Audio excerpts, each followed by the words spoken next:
back to play for us over the course of the exhibit as well. That would be exciting to hear. So please help me welcome Renzo Ortega as he takes us through his work here in the gallery. Okay. All right. Maybe get closer and enjoy the paintings. The dynamics of my talk is not that I'm pointing and describe an artwork. I prefer to talk about the body of work that I'm presenting in this exhibition. This exhibition, I did selected works from 2000.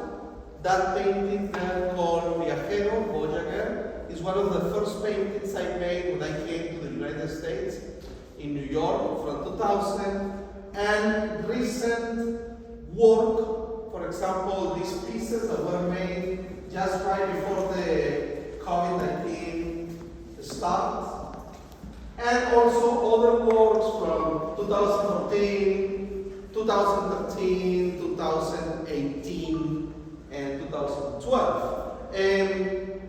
I prepared a small text that I want to read to you that is going to give a better historical and artistic context of my work.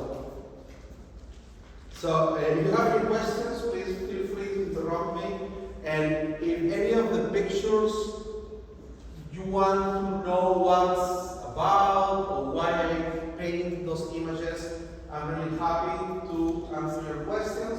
This is a conversation, but please let me read this text.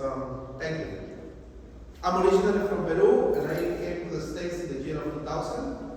And I studied a very traditional painting art school in Lima. And in New York, I studied painting at the Art Students League, and also I have my master's in fine arts at Hunter College. And currently, I am a professor of painting at Duke University through a fellowship, through the Brook Family Fellowship. Good. My art practice has focused on telling histories.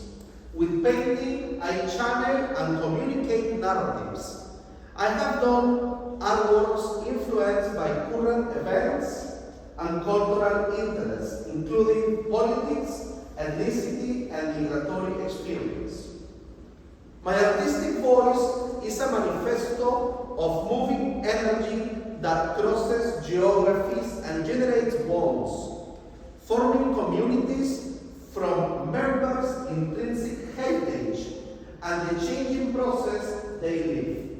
My artwork reflects an evolving intellectual and life experience influenced by the socio-political and geographical context. In Lima, Peru, where I grew up, the Andes Mountains with urban gray chaos, I lived in New York for 16 years, interacting with a multicultural community.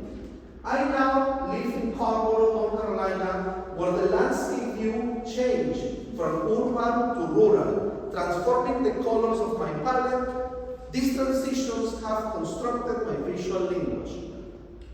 During the last 7 years of living in North Carolina, I have been working on a series of paintings called the Southern Series.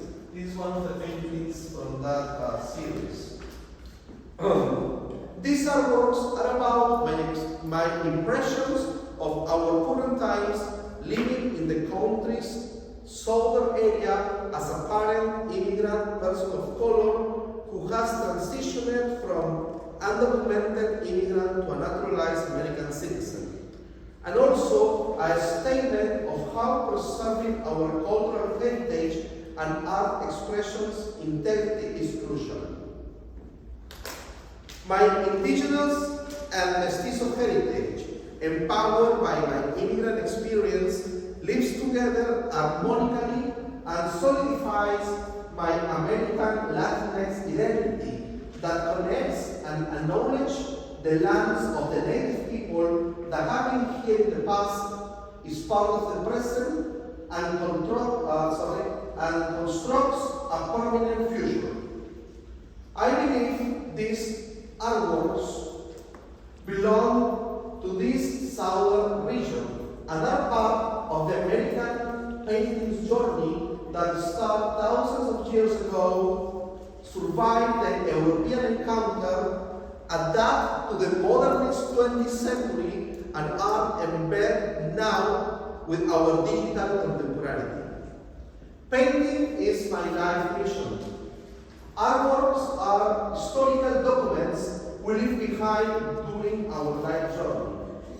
And I believe that when the artist is not physically present anymore, the pieces come to life. For this reason, I accomplish my great aspiration whenever I exhibit my work. Thank you. Because people connect with my paintings. I'm interested in the interaction between artwork, architectural spaces, and the viewers. I designed this exhibition especially for this room.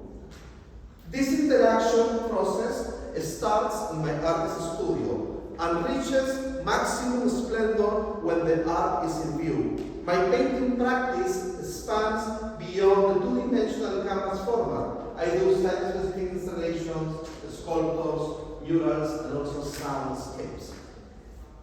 I construct my paintings on processes and experimentations with pictorial matter and the application of other materials, such as fabrics, paper, sand, photography. I'm creating a visual language to color, textures, and shapes enforced by the gesture and brush stroke marks.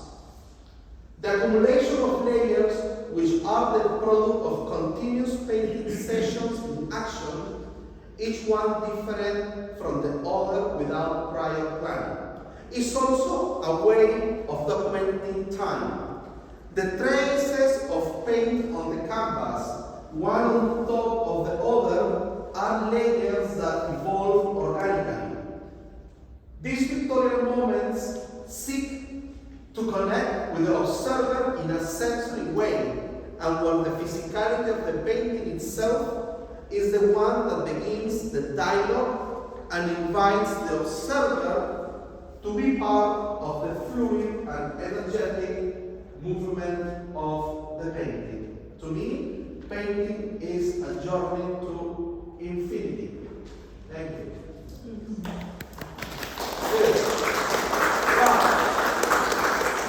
Awesome. All right. Any questions? Any questions?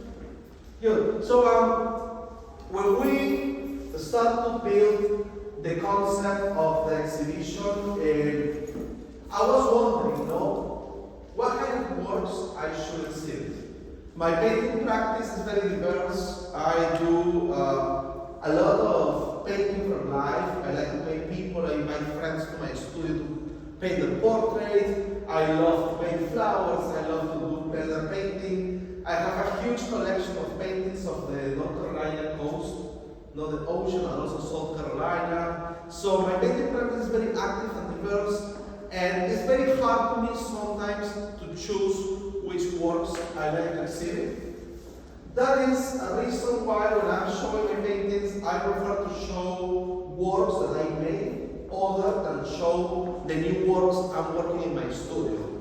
And having different conversations with Rob, I sent to him like about 3 different or 4 different PDF files with more than 75 pictures probably, and then we started to go through all the images, and I was like, okay, this is a show about the contribution, influence of Latinx artists in the North Carolina region, and I was like, okay, great, but so I want to talk about colonization, I want to talk about decolonization, and also I want to talk about the need of ethnic and cultural representation as a part of our contribution. I used to work at the Tenement Museum in New York. Probably many of you have been in that museum.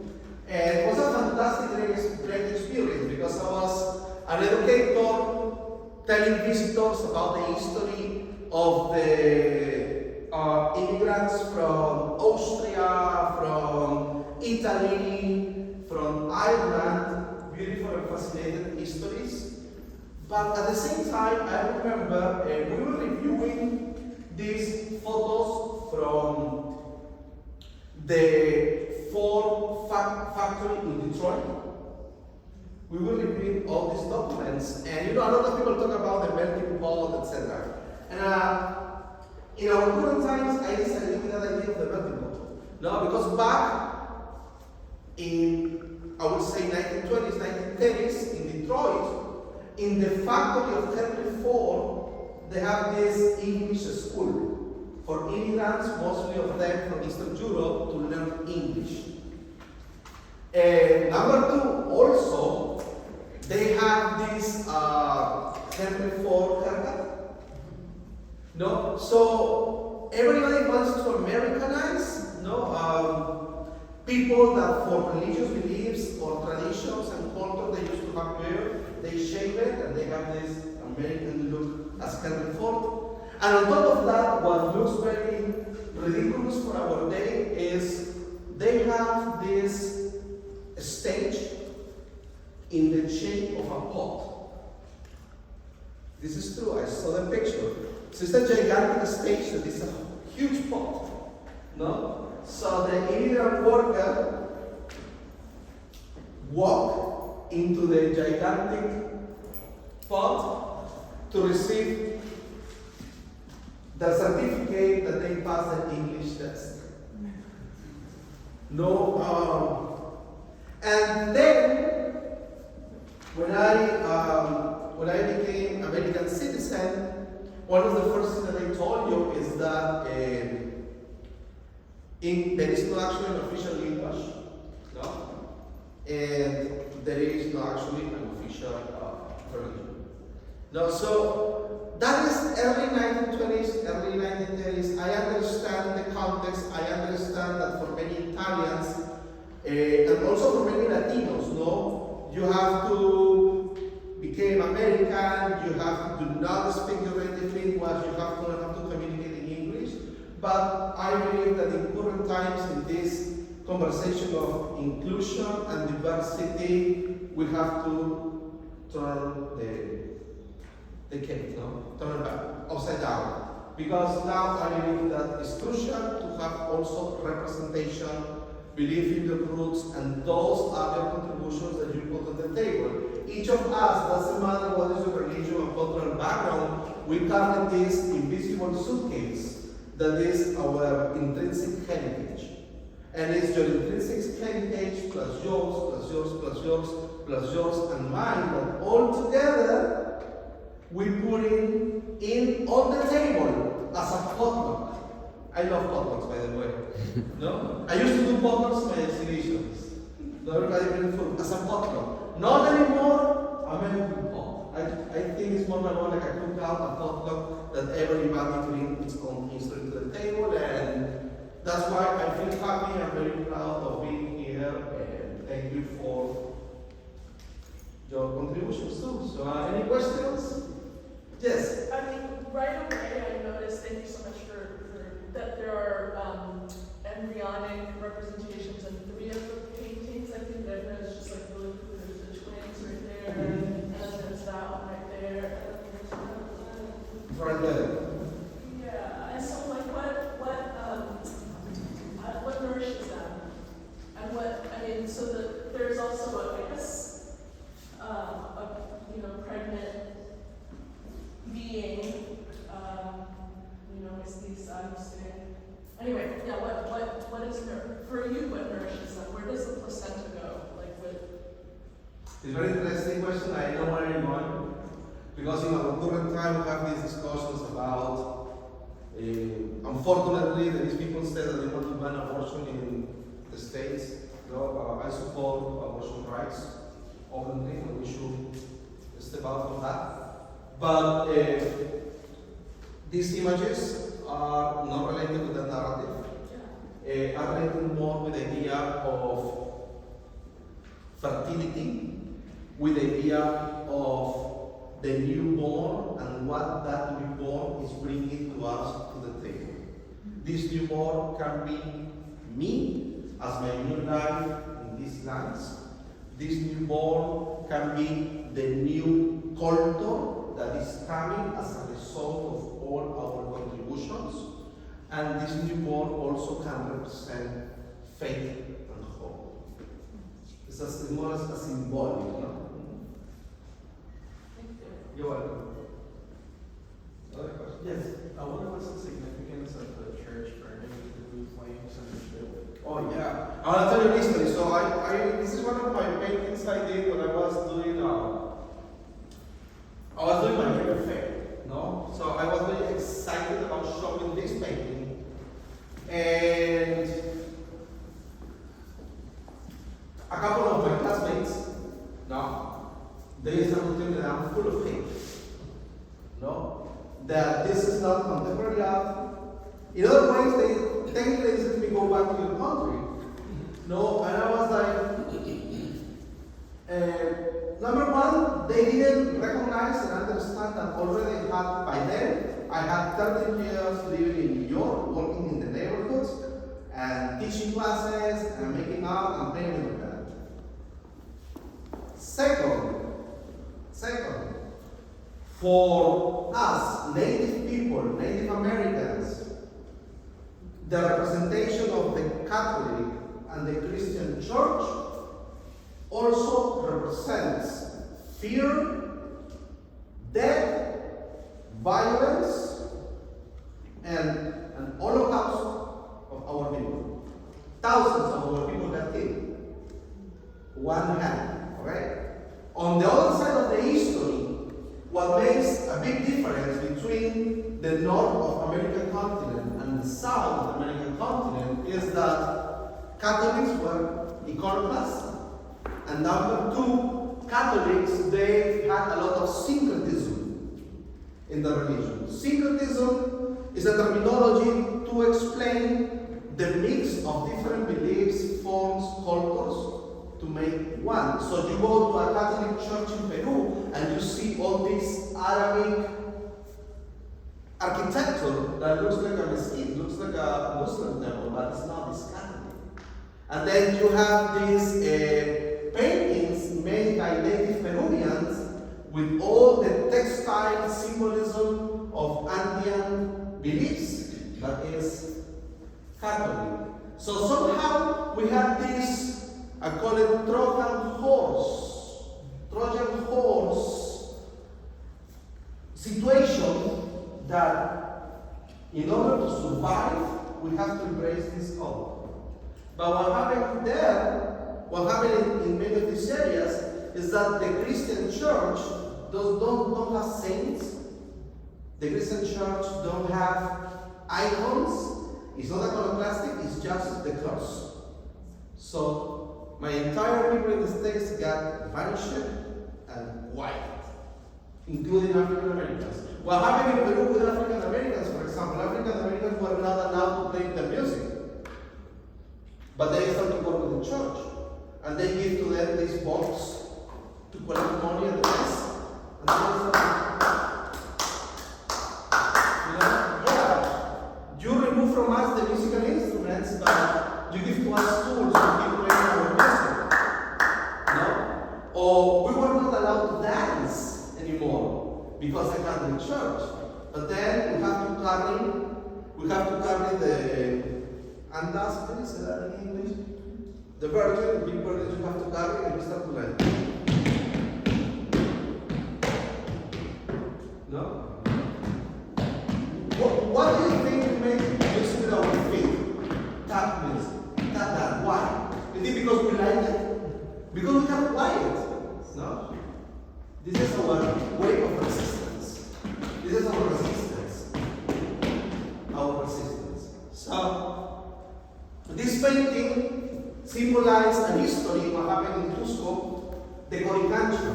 The Coricancha is a Catholic temple from the 16th, 17th century built on top of a native indigenous temple.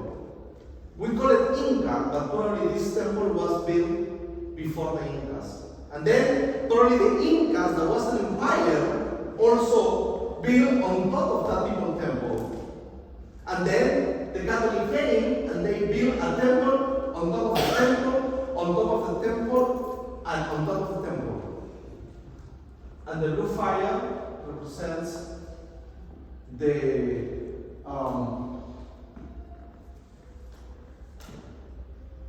not necessarily abolition, it's more like our freedom from that, no? Blue fire, new beginnings. No? This painting was very problematic during my art school. Because I asked my friend, no? Alright, so you are complaining about this. No, okay. I asked him, where are your grandparents from? He told me, I'm 70% Irish, 10% Native Americans. I'm like, you should understand this. I asked him, do you speak Gaelic? No. Alright. You know, if you are Irish, you must be Catholic, but then the British came to Ireland and they were Catholic anymore. No, so this history also represents your history. And that is this painting about. You're welcome. Any other questions? Don't be shy.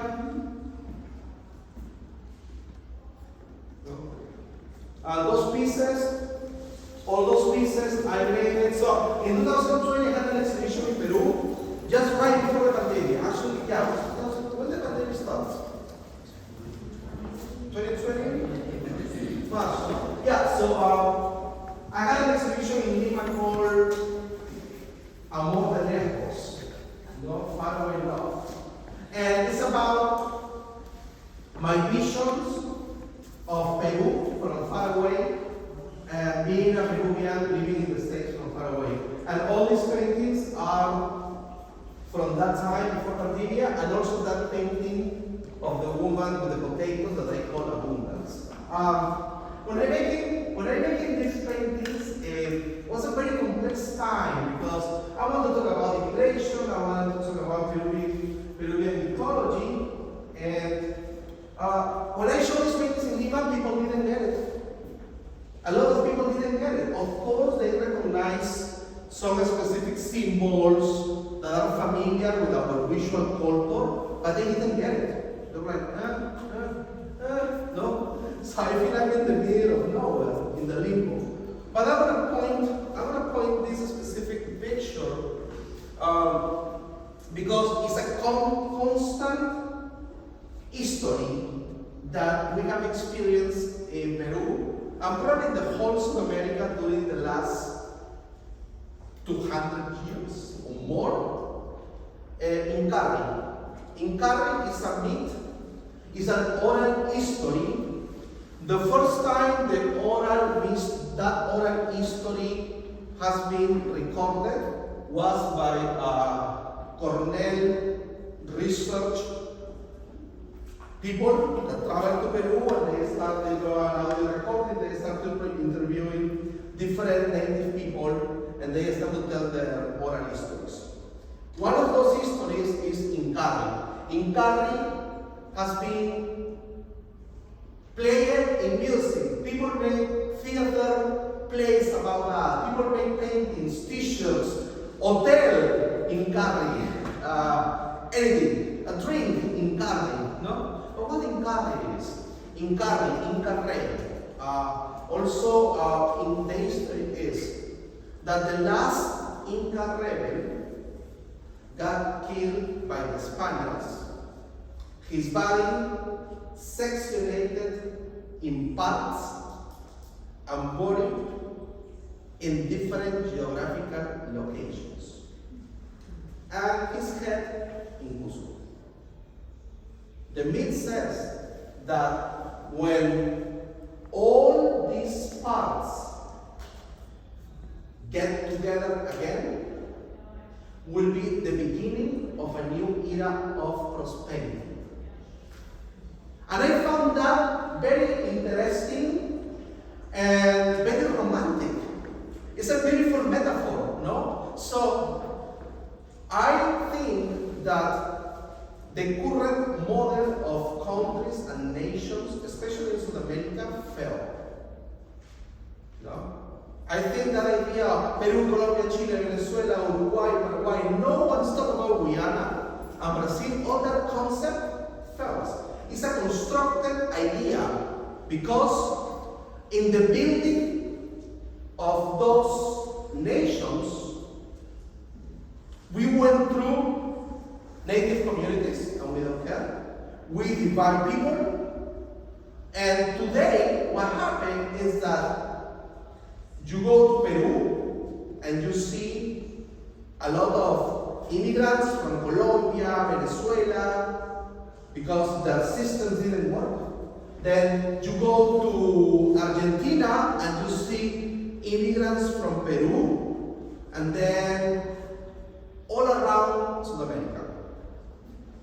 But what will happen if we forget about that idea of a nation and we have a united region where everybody can have access to work into that system of the multi-region, similar of what Western Europe it is, no? Similar to that, and I totally believe that. To me, this is to me, not to other people. To me, my idea of Incari, because especially because the Incas empire was huge, no? Was from Colombia to Argentina, no? Was from the north of Colombia to Argentina.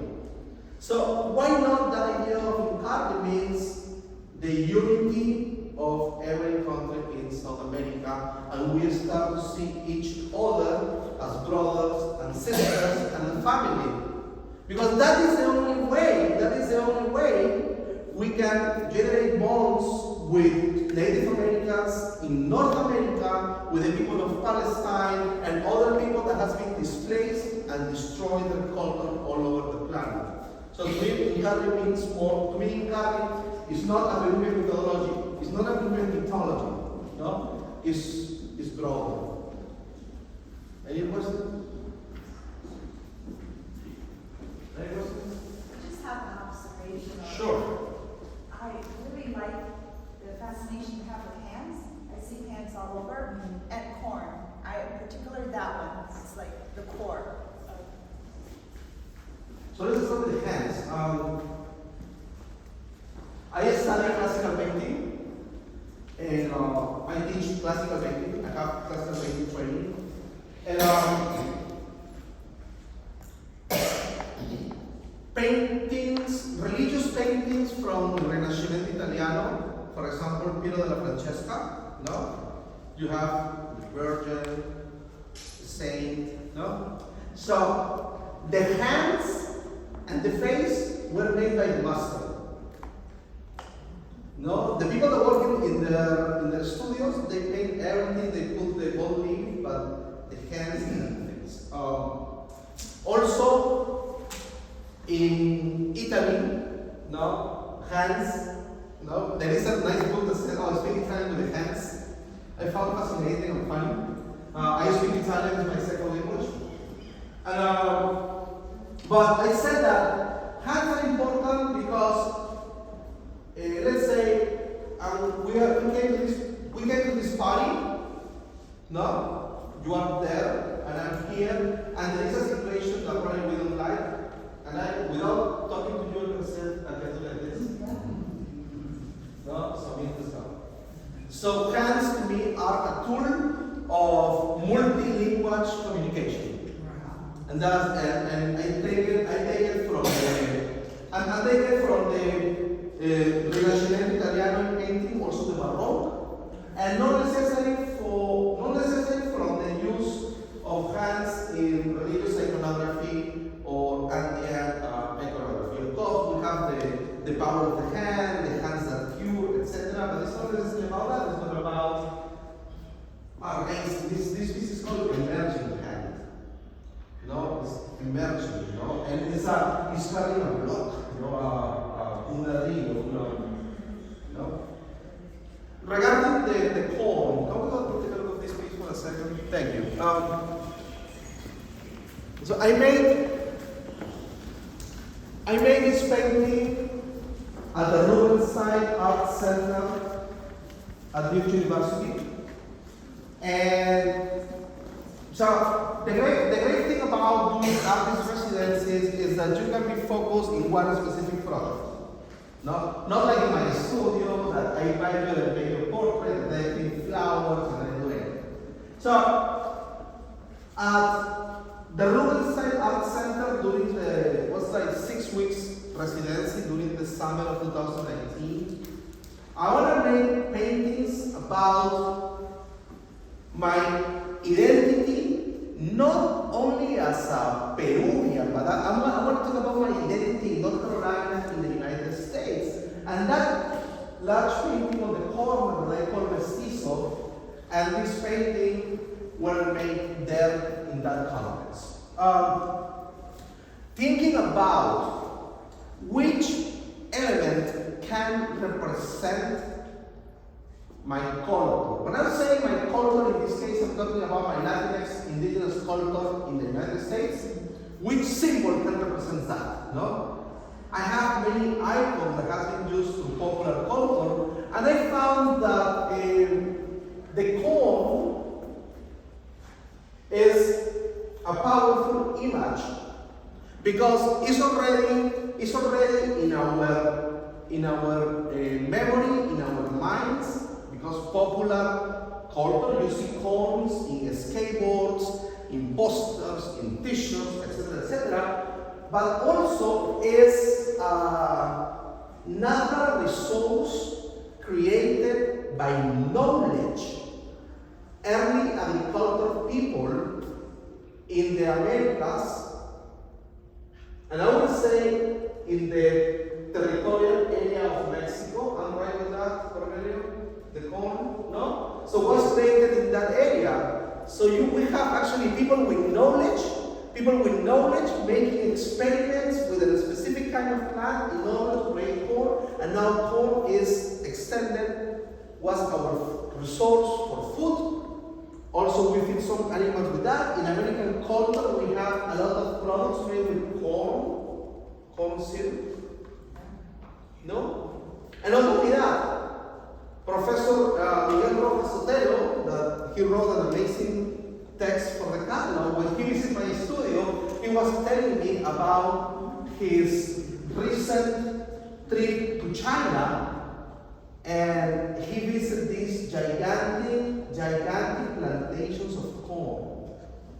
And for people with no economical resources in China, rice was not the source of, they don't eat just rice, it was corn, the primary source of food. Now, so corn represents knowledge and represents also struggle, but also represents creativity. That in hard times we can get together with something that is gonna help us in order to survive. So this painting is my North Carolina painting. No? I love the cardinals. No? When I go, I like to do a lot of exercise. And when I exercise outdoors, I see the cardinals flying. It's really beautiful. Yeah, that is the corn environment. Any questions? Comment? Yeah. If I remember correctly, at the beginning, you mentioned something about after the artist passes on, the art comes to life. Yeah. Can you elaborate on that? Yeah, there is a scholar that wrote an important text that I completely forgot about it. But the text is about the death of the author. No, so what happened with the artist is not anymore present next to the album. No? I personally believe that as soon my artworks are in the exhibition, I can say invite them, and I leave the door open for the viewer to have their own interpretations. No, okay. I'm very shy. I feel very uncomfortable. Maybe you say no, you're not.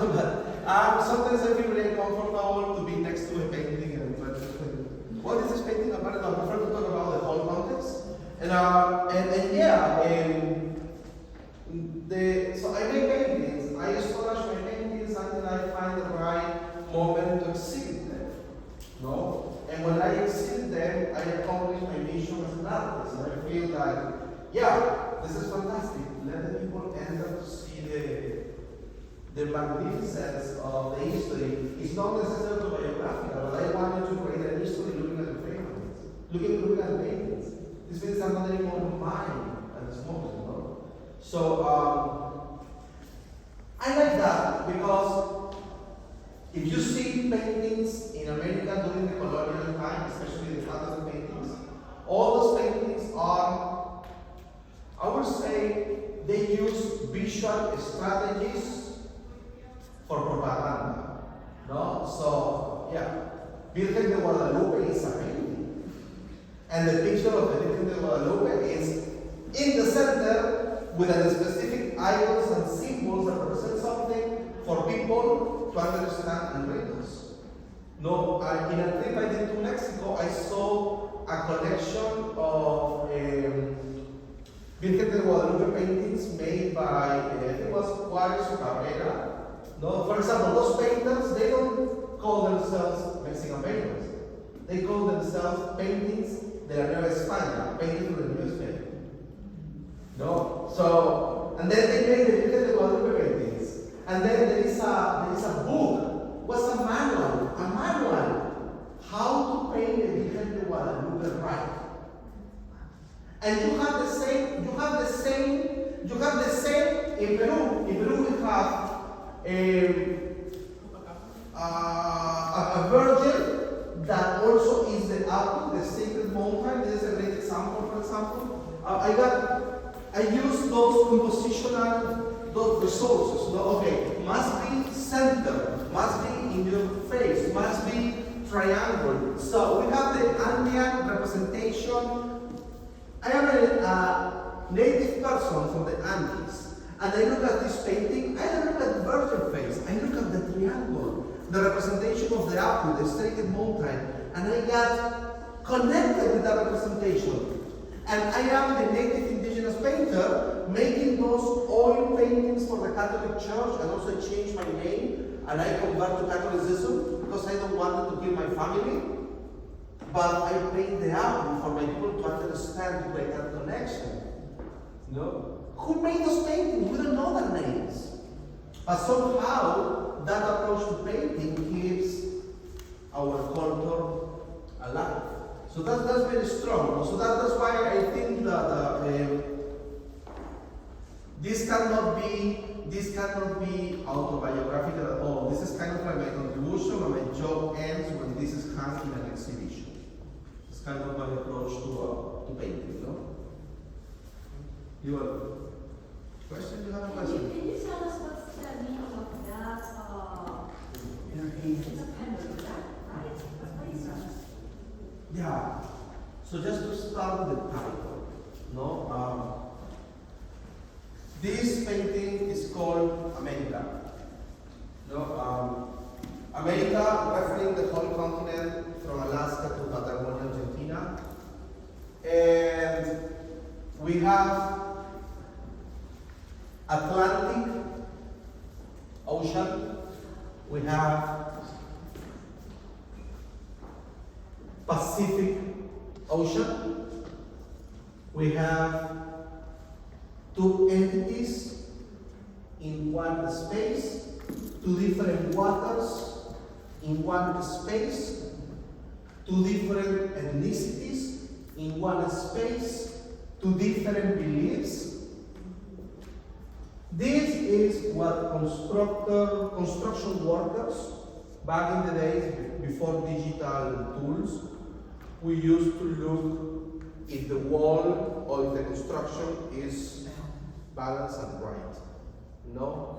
Is a symbol that wants, in this specific case of painting, to represent how we can find that balance in the entire continent, because we have been like healing each other's since the beginning. Know how we find this balance. So this is the symbol. And also has been just sorry to give you one second. What does the snake represent? What does snakes represent for you? Fear. No? In colonial painting, the snake also represents El Diablo. Devil. That is fear. No? Yeah. So we have the temptation, the fear enter into our space looking to divide us. We look for the balance. When I was very quick, when I was painting this painting, I used a different methodology, I actually traced a geometrical shape, totally symmetric. Because that symmetry is, the symmetry is a strategy that for many centuries in different cultures we have been using to represent balance and also beauty. And I totally disagree with that, but I want to have that solid construction. Yes. Just an observation that I see, I don't know if you made it that way, but her hand is leading where the pendulum is moving, right? That's so beautiful. Yeah. I want to tell you something. There is a terminology called polysemy. That is the different lectures that the viewer can give to a piece of art. No, my intention was not bleeding. No, it's just the underpaint is flat. No, but the lecture that you gave to the painting is beautiful, and I totally take it. No, on that note, no, you have to read the text that Miguel Rojas Sotelo wrote about the exhibition, and he had this poetical metaphors interpretation of that specific painting. And in the text, he mentioned something that I didn't paint. and I was like, wow, he saw that, and to me it's fascinating. I didn't paint it. It's beautiful, but also it's dangerous, and artists must take responsibility of this. I did a sculptor. It was an exhibition I had at the power plant at the Center of Documentary Studies at Duke University, and I had this. Looks like a cocoon, but made with trash, black plastic bags, huge, hanging from the ceiling. Was a piece about the violence and death during the political conflict and terrorism in Peru in the 80s. So dead people in black bags, black plastic bags, hanging. That was very common. And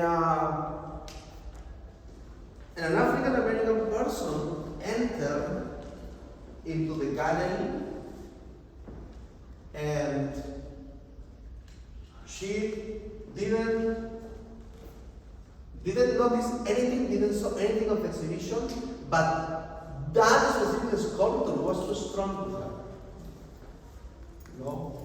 And he was thinking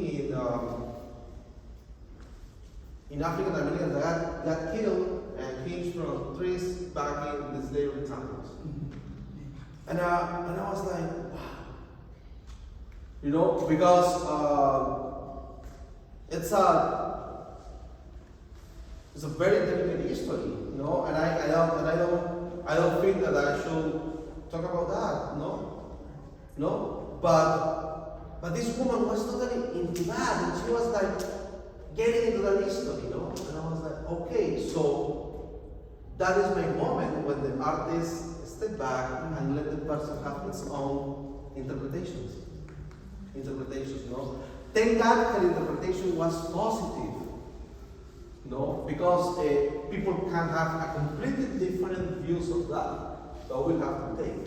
And that's why I believe that the art system is not only what the artist wants to show, it's also the teamwork and contributions. In a museum setting happens that very successfully.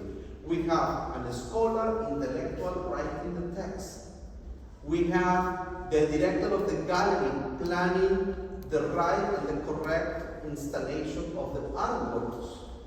And we have the cultural museum institution supporting not only my voice, but also the voice of you in the way how you have an interpretation of the work.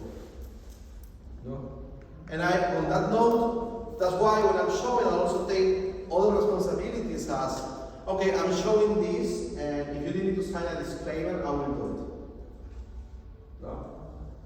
If the institution says, no, it's okay, it's fine. No? So I think we have to work like that, because this is not a time for cancel culture, and this is not a time for censorship. Not anymore. Back in the 80s, if you got censored in Latin America, it's so cool. Oh, I got censored, yeah. I'm the radical artist. And I don't believe in that, because if my work got censored, what's going to happen? That all of you are not going to be able to see it. And I'm not accomplished my goal. No? So I think we have to work as a team between institutions, artists, academics, and also, of course, the community. Yes? Another question. So we were talking a little bit last night about your experience living in North Carolina with all this background and living in work. And I just want you I want to ask you to share with us the impact of this big change in your life to move to North Carolina, and how is that impacting your work? Oh, wow, that's so slow. I need to sign It's my whatever I say is my responsibility. No, it was very tough. No, in New York, we have politicians and representatives and people in important city government institutions that look like us. That their family has our own experiences. In North Carolina, not yet. But probably in the next 15, 20 years, we will have those. No, that was my first impression. The second one is we have to be very careful with the institution diversity check. No, a lot of institutions, they are extremely super desperate to show diversity. No, oh yeah, we are very diverse. Let's call the taco truck. No, and I'm like, yeah, that's not enough. No, we are more than that. We are more than that. We can contribute more than that. No, I have a lot of respect for other Latinx cultures, but I got invited several times by institutions which mostly directors and members are white, asking me, hey, in September, Hispanic Heritage Month, can you build an altar de Dia de Muertos? Or stuff like that. I'm like, no, I'm not Mexican. No, I'm not, it's not part of my culture. I have great Mexican friends that can build that amazing. No, so that is very problematic. No, we are not a decoration. We are not about the party. Of course, we love the party. Yeah. No, we are not colorful.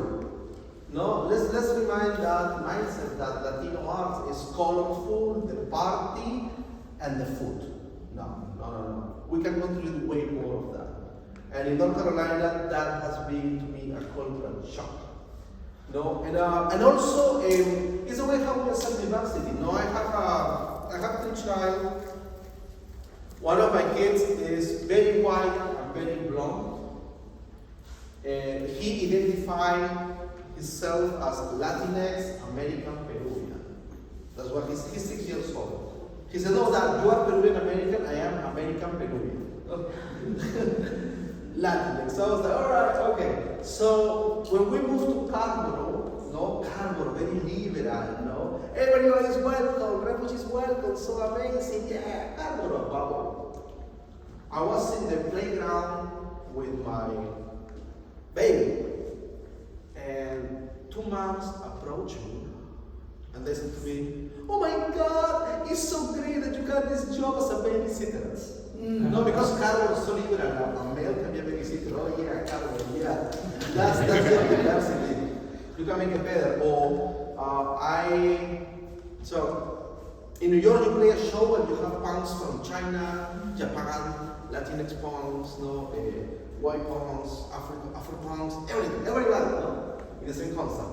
I played one concert in Harvard, my first concert, and I sing in Spanish. I don't sing in English. My English is horrible. I sing in Spanish with my acoustic guitar, and 2 people approach me, and they, hey, can you play la bamba? Can you play la cucaracha? I'm like, oh my God.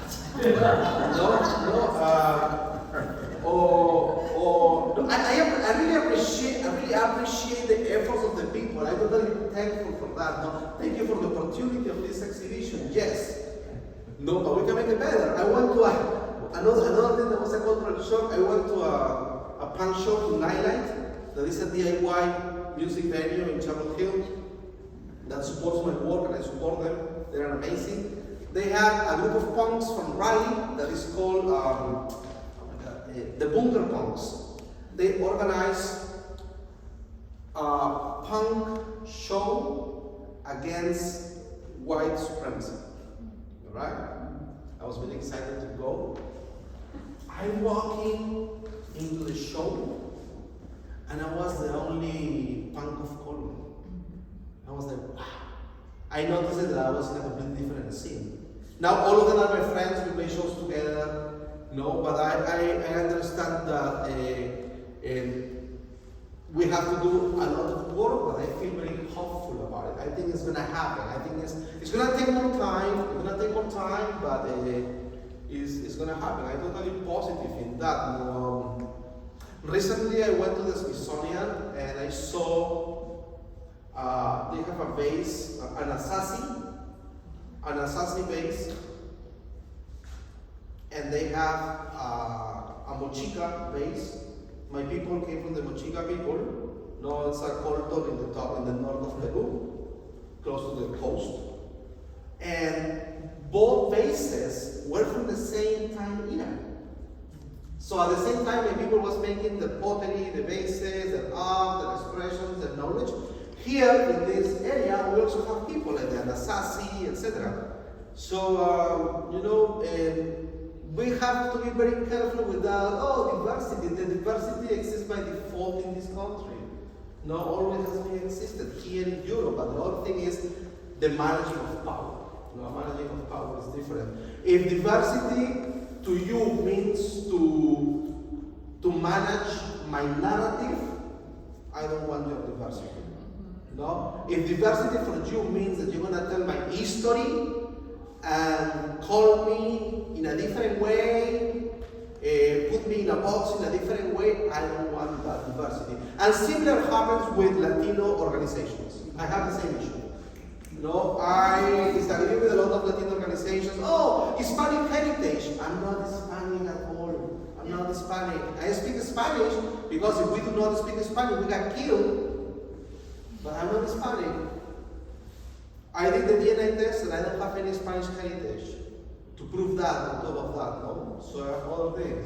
But I want to say, it's like, don't call us Hispanic, no?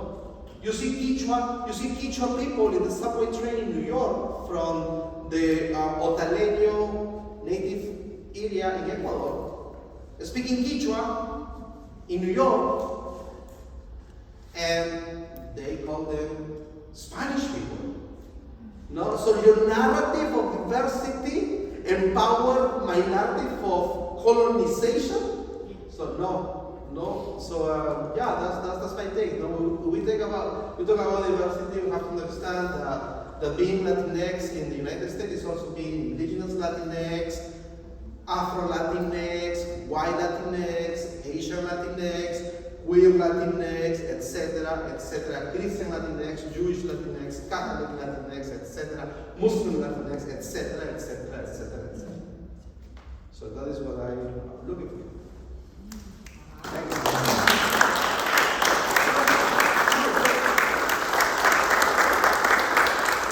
Do you paint your ladder or do you paint on the floor? Speak English. No. So this is, for these paintings, I use a ladder. But what I do is I work 2 at the same time. So I have one in the floor, and I throw water, and I do the underpainting, like color style, throwing the colors, and then when that thing dries, I put this one in the wall, so kind of, but ladder is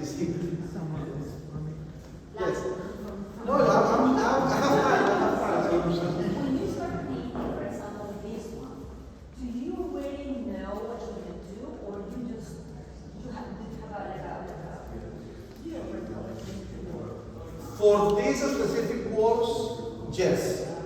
For other works that are not in this exhibition, no. No, so I have drawings. I have drawings of this. I have sketches. My sketches are more expressionistic, or I have just a sketch of this girl, no? And actually, I want to make a still screen of her. I like it a lot. No, yeah, already have the structure, but not the details. No? That's important because if not, I get lost. And I love abstract painting. I have a collection of abstract paintings, and I love control painting, and I like it. It's one of my passions. But these works require another kind of mental frame, mental set. I think I made a mistake when I was in this question of English. My second language, obviously. My question was more about the concept, because each painting has so much history in the back. So I think my question was that the story that you want to tell was very particular. So each one of them has so much meaning. And this one, for example, is just incredible. The concept came at the same time with drawing. So let's say, this piece is called mestizaje. Mestizaje, the mix of two different groups.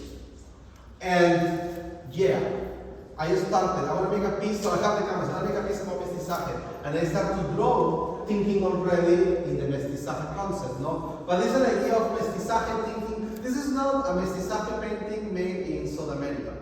This is a mestizaje painting made in Durham, North Carolina. So I'm thinking about the context of the United States. That's why I put the map in here.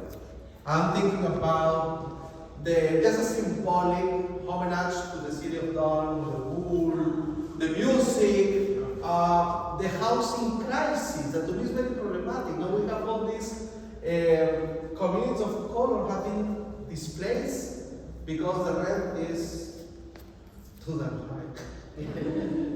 No, and also afford a house in anywhere in the country is very difficult. You will know more about that because it's your professional career. No, if you need to buy a house, please contact me. So I wanna talk about that. No, the angel. How can I represent that idea of the home, the idea of the house? No, who's bringing that to you? No, we have home. Are we gonna be able to make it? Yes, a affordable house. Whatever you wanna call it, or the house of your dreams. So the angel as a representation of hope. No, that gift. No, music, of course, is part of my life. That's kind of the. And the big eye that the baby has in her, from his mom. Would that be like meaning that because to be multicultural, I don't know what it is for children who are born in this country from multicultural families or are already born here, the way they see and they understand this world, I cannot even. So I'm Venezuelan. So I see that open eye there as in contrast with both parents as having an understanding that none of the parents can have being because the child is the one that is multicultural or mixed. Yeah, of course this is an item that has been used since ever in Egypt. But it's just a symbol of a new vision, an additional power, an additional vision. So this entity is the result of this that is mixed already, and this that is mixed already. No, and it's a new vision. It means tomorrow. No, tomorrow. That's kind of the idea. And also when I'm making a painting, the design to me is important. No, sometimes there are elements that I include in my painting just as a visual strategy to construct the design. To actually, it's gonna work. It's gonna work very. It's gonna be an element that is gonna try to surround and tie together my narrative. No? For example, the shadow of the home is like an arrow that is pointing kind of like that direction, and the woman is looking this way, and this is looking this way, and this is just visual strategies that came from my traditional classical painting background. Any more questions, comments? Comment? Yes, I have a question. Going back to you talked about the Virgin and Guadalupe.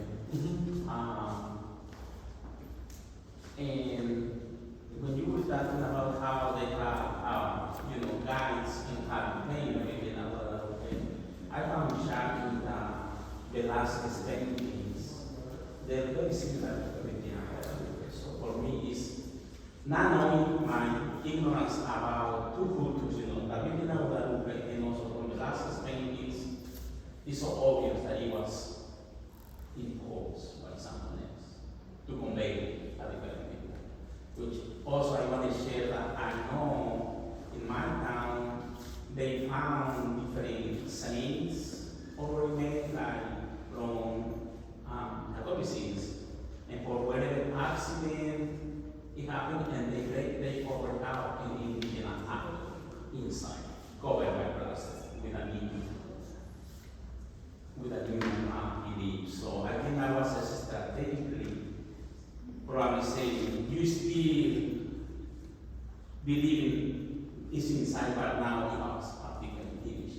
By my ignorance, I just want to share my experience so I don't you can. Yeah, I would say it's not, don't say it's your ignorance, it's your knowledge, you know that. No, and we have in Mexico La Santa Muerte, in Mexico City, no, that you go to, I've been there, actually I saw it, Tepito? No, Tepito is a neighborhood in Mexico City, you go there and see La Santa Muerte. No, it's just a skeleton, no, dress up, no, and then a lot of people go there and give offerings, and they call it Santa. And in Venezuela we have El Santo Malandro. Yeah, Maria Elsa. Yeah. No, can you explain a little bit about the Santo Malandro? That is fascinating. So, Maria Leonza is a religion we have in my country that I'm actually very close to that, and they call it a cult, but it's a religion we have. It's very local. I compare it with the Maya still. And Maria Leonza is this like saint, of course, female, that is represented like the one you have there. Black hair, very light skin, and she's como cabalgando una danda, what do you say? Like cabalgando la horse. Una danda, yes. I don't know what's that language. An animal, like a kind of pig, we have in. Oh, riding a pig. Riding a kind of pig is different. It has like a different shape. But the thing is, this figure has what we call cortes, las cortes, that are around her and protect her, but allow also the people to identify with this image, with different concepts. So you have la corte malandra, you have la corte india, you have la corte negra, you have la corte vikinga, you have la corte different cortes. And la corte malandra is one of my favorite ones because it's a cultural way to give value to malandros. What is a malandro in my country? A malandro in my country is, who you talk to would be defined as a criminal. But it's that person that doesn't like to follow the rules, is the rebel, is the person that goes against the government or against, that's a malandro, it's a wider concept. So La Corte Malandra is under the umbrella of the Maria Leonza religion. So it's fascinating. So very interesting metaphor about how different people can be united. No, she said the Corte Negra, that is the group of the Corte Indigenous, the Corte Malandra, that will be the Olos, punks, and then you have the Vikinga, I guess is the white, the white. So you have the different groups together around the image of this entity, Maria León I Salón. just want to say one more thing. So you have her at the top of this religion, and then you have three like sub-saints who are white, indigenous, and black, who are el indio, Paraguay, el otro, el otro. You know, and they are all representations of our history. With her at the top, these three, and we call it the Trinity, and it's like kind of related with Catholicism, but it's not. So it's fascinating, and I'm very surprised to mention that. Yeah, so this is kind of like three different cases, three different countries, three different battles, but the same. Somehow, thank you to this syncretism, to this fusion, our native culture is still alive, and that's why it's a great opportunity for all of us to have this conversation. So thank you. Last question, please. No, I just wanted to say something about like that.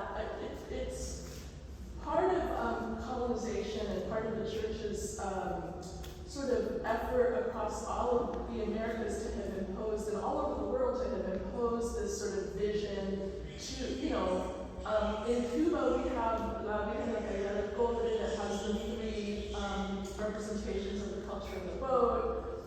The Virgin of Guadalupe is a representation of La Inmaculada Concepcion, so that sort of visual representation is imposed on indigenous culture, but also syncretized because it was an indigenous person who saw her. You know, so the Catholic Church does it not only in the Americas, but it does it all over the world. Yeah. And always the church builds on top of, and you know, a black stack, whatever, or that's the effort, and then the native culture comes up and like takes and pulls, and then you have people that practice Santeria, or in Haiti they practice Vodou, or you know, like these different faiths that take all of these different, you know, aspects of the colonizer that try to like hover, and they take on. So I see a lot of that in your work. You know, this like idea of like birth and cultural like take like the punks. I love the punks. I'm obsessed. You know, it's just like, so it's all building on taking, you know, the appropriator, but also making it life. You know, so I love it. I cannot say it better than you, so that's true. Thank you. What's your name? Cynthia. Cynthia. Good. Yeah, that's true. And now we're building this on top of it. So that's and just to conclude, that is also one of the reasons why in the academia we encourage the knowledge of the land. And when I teach a class in a university setting, especially, the first is in my syllabus, and the first thing that I do is that, because we cannot keep going with this diversity check without actually taking consideration the people that have been here before and still here. That's important.